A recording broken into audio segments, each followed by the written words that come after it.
Les images parlent d'elles-mêmes. Au sol, les corps jonchés des assaillants neutralisés, dont un Français.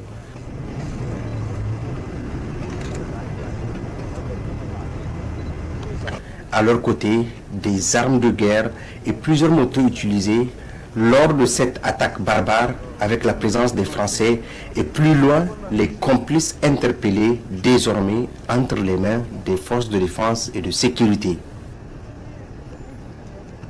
Ces images témoignent de la riposte immédiate et efficace des forces de défense et de sécurité. Très tôt, ce matin, le président de la République, chef de l'État, chef suprême des armées, général d'armée Abdraman Chani, s'est rendu sur les lieux visés à l'escadrille. À son arrivée, il a été accueilli par le ministre d'État, ministre de la Défense nationale, général d'armée Salif Moudi, et salué par la hiérarchie militaire.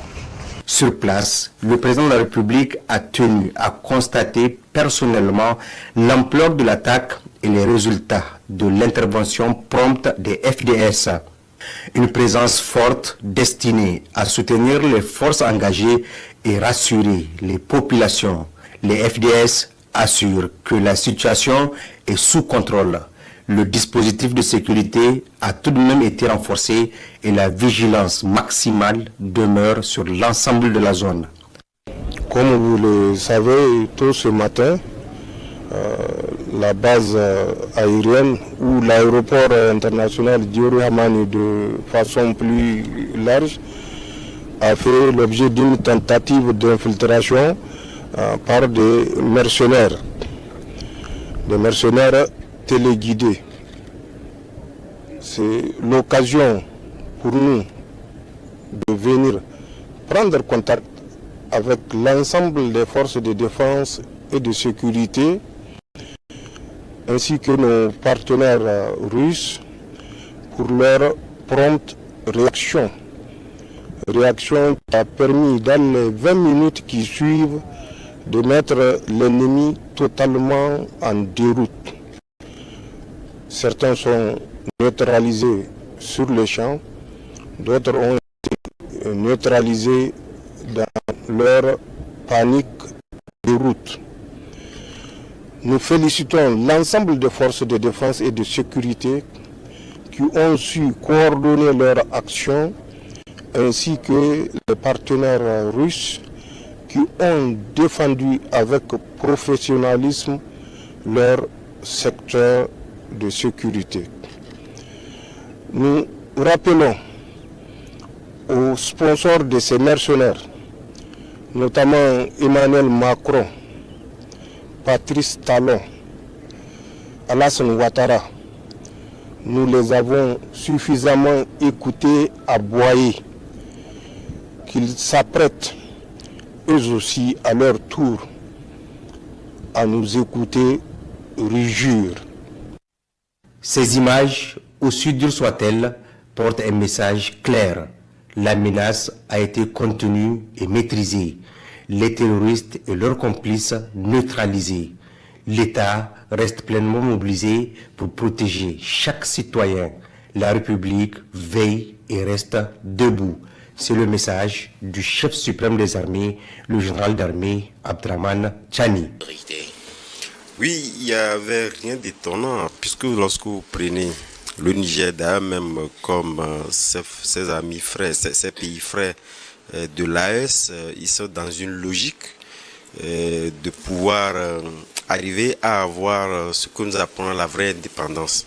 Vous convenez qu'avec moi que lorsque on parle de l'indépendance, c'est justement l'indépendance financière qui fait du pays indépendant. Parce que ça veut rien dire lorsque vous avez l'indépendance territoriale, vous avez les limites, vous contrôlez les frontières, etc. et que vous n'avez pas en réalité l'indépendance financière. Et on a vu que dans la logique de ces pays-là, c'est de faire en sorte qu'ils puissent, en tout cas, suffisamment maîtriser l'exploitation de leurs ressources minières. Et l'exploitation de ces ressources minières, nous savons que lorsque nous prenons pratiquement la plus grande partie de nos pays africains, ils l'ont cédé, en tout cas, à des filiales étrangères et qui sont payées ou carrément, où les revenus sont pratiquement à peut-être figure par rapport aux revenus du territoire. La preuve est que lorsque nous prenons en termes de pourcentage, ce qui revenait donc au Niger, c'était moins de 40%. Et la filiale même s'en prenait plus de 63%. 36% Tout à pour fait. le Niger. Donc vous voyez, même si les clauses du contrat, pour la plupart du temps, lorsque vous les prenez également, sont des contrats qui ne représentent pas en réalité, qui ne ressemblent pas réellement donc à un État qui est allé donc signer dans ces contrats-là. Donc cette logique-là, nous l'avons vu venir et vous voyez pratiquement que, comme je l'ai dit, la plupart des pays de l'AES sont dans cette logique-là, même si nous savons véritablement que le bras de fer judiciaire ne va pas s'arrêter, puisque d'ailleurs même il y a Orano qui conteste en réalité la décision du Niger de mettre l'uranium sur le marché international. Mais ce qui est craint au-delà de ça, parce que vous savez, déjà il y a des preneurs, on parle de l'Iran et de la Russie, déjà qui sont en attente de pouvoir prendre, que cela n'aille pas pour que demain, puisque cette décision, moi je pense que c'est une décision souverainiste et c'est normal. Parce qu'à partir du moment où vous exploitez des gisements qui ne profitent pas de fond en comble à la population ou à l'État du Niger ou n'importe quel État, il y a lieu quand même que, au regard des préoccupations de l'État, il faudrait quand même que vous revoyez les clauses du contrat et lorsque vous butez donc à des refus, il va de soi que vous pouvez quand même trouver d'autres alternatives qui puissent permettre de pouvoir véritablement tirer moyen profit de ces gisements-là. C'est ce que le Niger a fait. Et donc moi je pense que les jours à venir, comme je le disais tantôt, il ne faut pas que cette décision-là se transforme, puisque ce qui est mijoté dedans, c'est réellement voir en sorte que demain que la Russie ou l'Iran, qu'on ne puisse pas donc céder en réalité l'exploitation à des filiales russes. Il faudrait quand même que le Niger, en le vendant, puisse arriver, puisque c'est la transformation qui est aujourd'hui, en tout cas, partagée par la plupart des pays. Nous l'avons vu également en Guinée, où il y a des unités de transformation qui sont là pour faire en sorte qu'on puisse avoir plus de rentabilité pour le pays. Donc pour moi, la crainte est que, c'est vrai, c'est le marché international.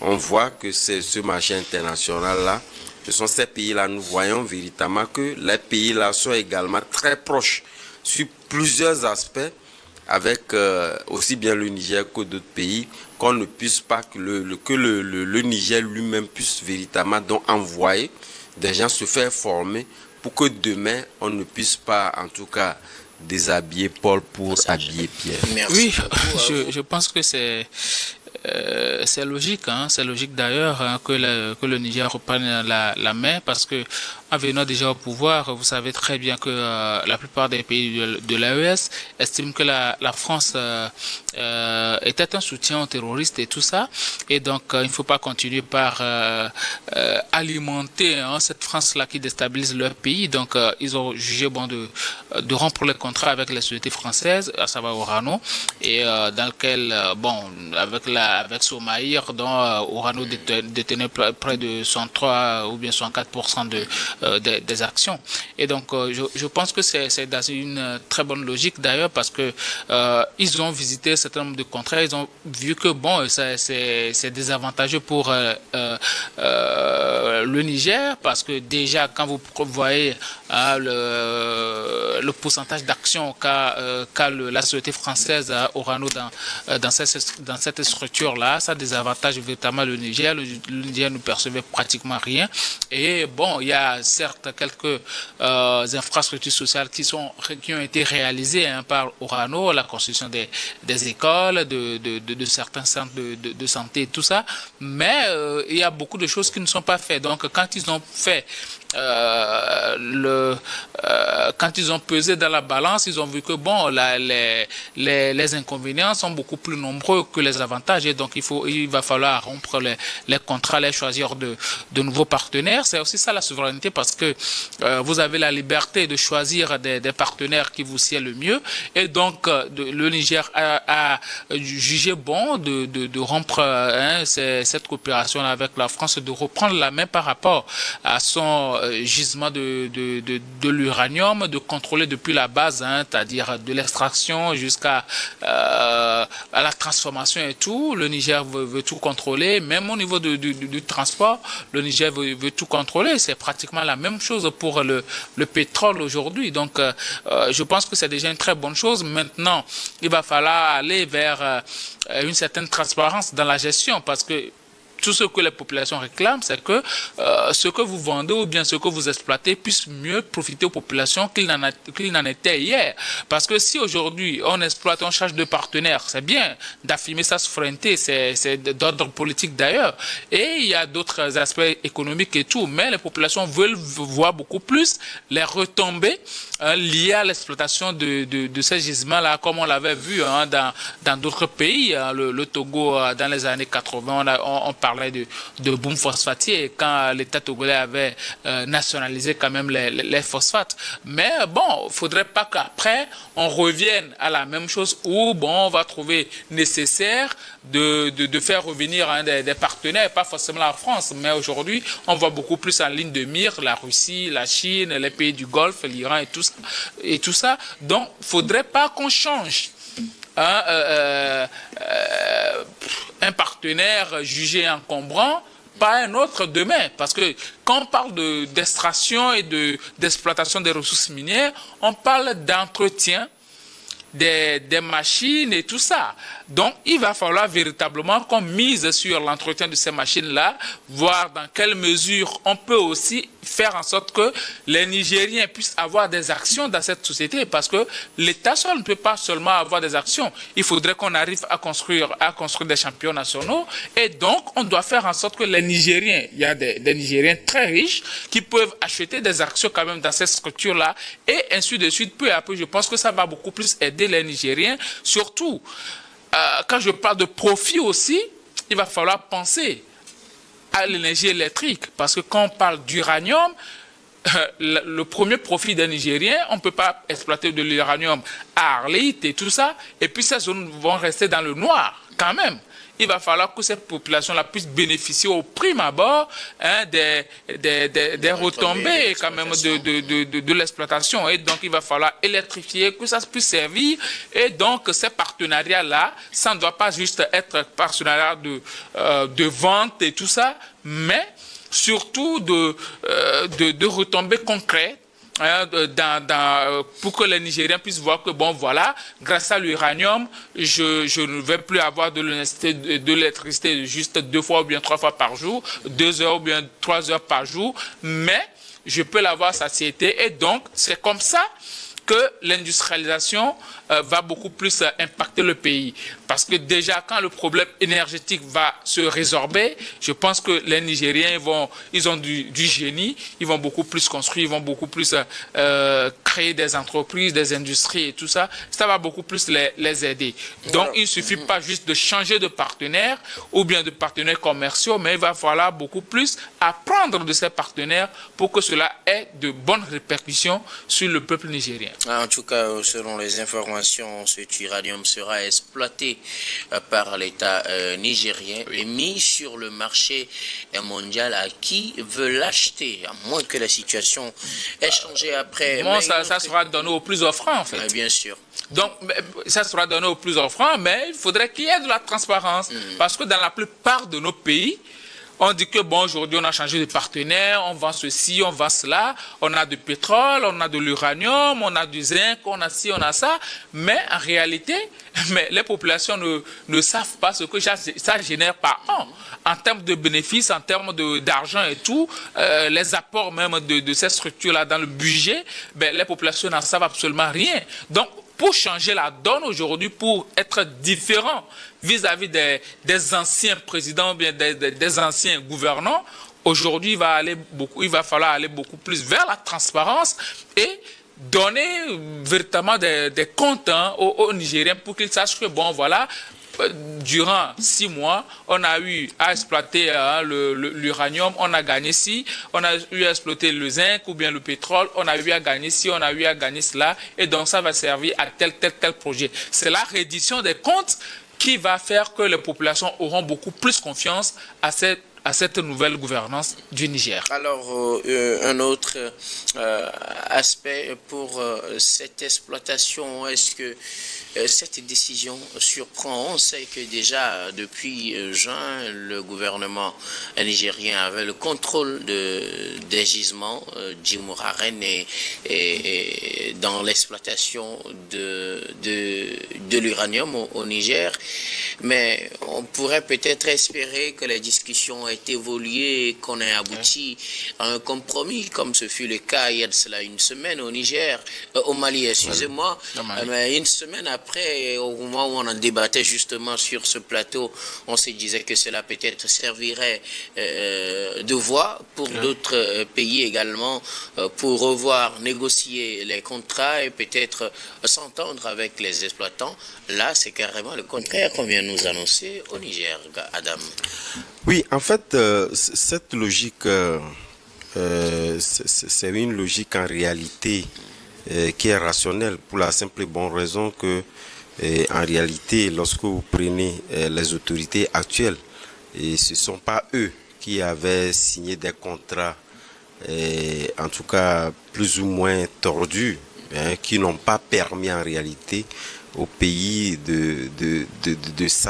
d'affirmer en tout cas cette souveraineté économique voulue. Mais aujourd'hui, je pense que, comme je l'ai dit d'ailleurs, même c'est un bras de fer. Cette discussion-là date déjà quelques années déjà. Mais justement parce que lorsque il faudrait quand même buter sur en tout cas des intérêts de la filiale qui en réalité c'est d'assigner le Niger d'une manière, d'une autre à l'international, etc. Il faudrait quand même que le pays puisse prendre ses responsabilités et dire que non, au-delà de tout, nous avons voulu quand même passer par la voie juridique et faire en sorte que nous puissions trouver des solutions qui puissent être plus ou moins avantageuses à chacune des parties, mais à un moment donné, vous ne pouvez pas continuer éternellement par discuter. Vous avez des besoins internes aujourd'hui, on ne le dirait jamais assez, puisque le Niger aujourd'hui a des besoins, il veut s'affirmer. Il a quand même de la nécessité de pouvoir donc s'affirmer et partant de là, il n'a pas le temps à perdre. S'il faudrait quand même pas, vous connaissez quand même les procédures judiciaires, surtout sur des questions comme telles, ce ne sont pas des procédures judiciaires qui vont vite. Vous allez perdre du temps, donc autant prendre ses responsabilités et bon, parce que de toutes les façons, il ne fait pas entorse à la procédure. La procédure va toujours continuer, mais de toutes les façons, comme État souverain, il prend ses dispositions pour d'abord commencer déjà par tirer profit. Puisque l'uranium aujourd'hui, nous savons que le Niger, dans le monde, il est l'un des premiers producteurs. Donc, il tire l'essentiel de ses revenus de l'exploitation de l'uranium. On ne va pas prendre le temps de pouvoir être derrière le juridique et oublier les nécessités internes. C'est en cela qu'il prend cette disposition. Est-ce qu'en prenant cette disposition, on aurait pu quand même négocier, revoir peut-être les clauses et peut-être augmenter la part du Niger, comme on l'a fait au Mali? Non, bon, lorsque je parlais tantôt d'un bras de fer entre Orano et eux, ça voudrait dire quand même que cette voie est toujours d'actualité, sauf que ça tarde. Et lorsque ça tarde, on prend ses responsabilités. On prend ses responsabilités parce que vous avez des besoins immédiats et actuels qui ne vous permettent pas de pouvoir aller à des années durant pour venir t'en trouver.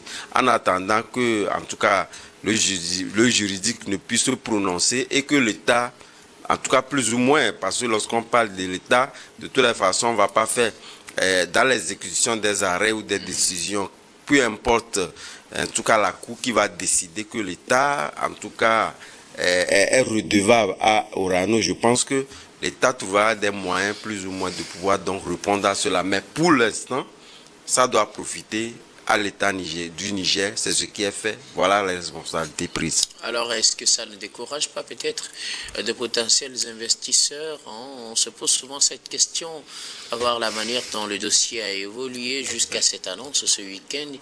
Est-ce que cela ne risque pas de décourager peut-être de potentiels investisseurs? Je ne parle pas forcément des investisseurs français. On sait que la France et le Niger, ce n'est pas trop ça, mais des autres pays, est-ce que ça met en confiance? Non, ça ne met pas en confiance, parce que déjà on parle de capitalisme là, parce que les gens investissent, ils veulent forcément tirer du profit. Même la France, ce n'est pas l'État français qui était actionnaire quand même de Somaïr. Donc ce sont des capitalistes français, c'est-à-dire des entrepreneurs français qui ont quand même investi, même dans cette structure. Donc mais il faut signaler aussi que l'État français est à 90%, oui, à 90% d'Orano. Donc, très présent. très présent, oui, parce qu'on est quand même en train de parler d'un produit assez stratégique, et c'est l'État français qui l'utilise. Donc, Orano, on sait très bien dans quoi Orano intervient. Donc, on sait très bien que, bon, la France, l'État français est quand même à majorité dans cette structure-là. Mais il y a aussi d'autres personnes qui investissent de l'argent, qui veulent gagner tout ça, qui veulent des rétrocessions et tout. Donc aujourd'hui, cette situation ne va pas forcément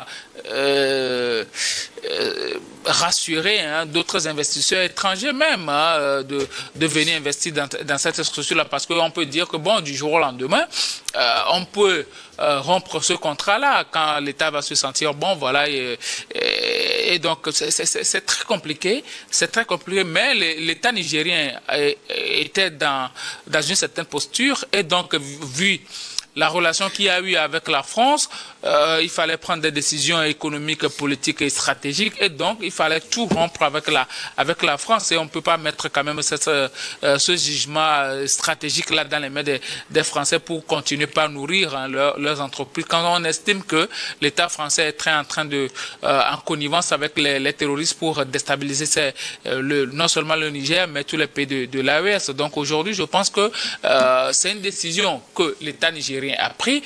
Tout compte fait, les décisions étatiques sont irréversibles. Quand ils prennent des décisions comme ça, tu ne peux rien faire. Et même au côté juridique, bon, c'est après la justice est là, mais l'État doit continuer à vivre. Et donc, on ne va pas attendre que la justice rende sa décision. Ici, la procédure judiciaire n'est pas suspensive quand même des agissements de l'État. L'État doit continuer à agir et donc protéger son citoyen et renflouer quand même les caisses. Donc, je pense que c'est une décision prise par l'État nigérien, une décision jugée bonne par l'État nigérien. Et donc, moi, je ne peux pas dire le contraire. Le plus important pour moi aujourd'hui, c'est que les Nigériens puissent profiter royalement de la production ou bien de l'exploitation quand même de ce gisement-là, pour que, bon, demain, on puisse tous créer que, bon, voilà, au moins, dans un pays comme le Niger, l'exploitation des gisements a servi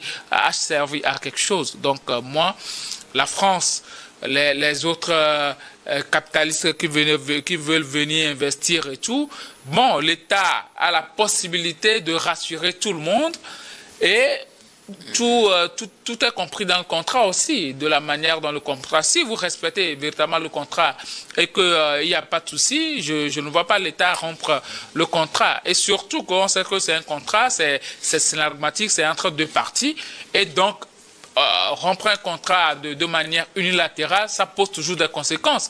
Donc, à un moment donné, pris sous ce prisme-là, je pense que les investisseurs peuvent être un peu rassurés pour venir investir quand même, parce que bon, ce sont des capitalistes qui fuient un peu partout, là où il y a de l'argent, donc ils vont toujours trouver des voies de contournement pour essayer de faire valoir leurs droits et essayer de tirer profit quand même de l'exploitation de ces gisements-là.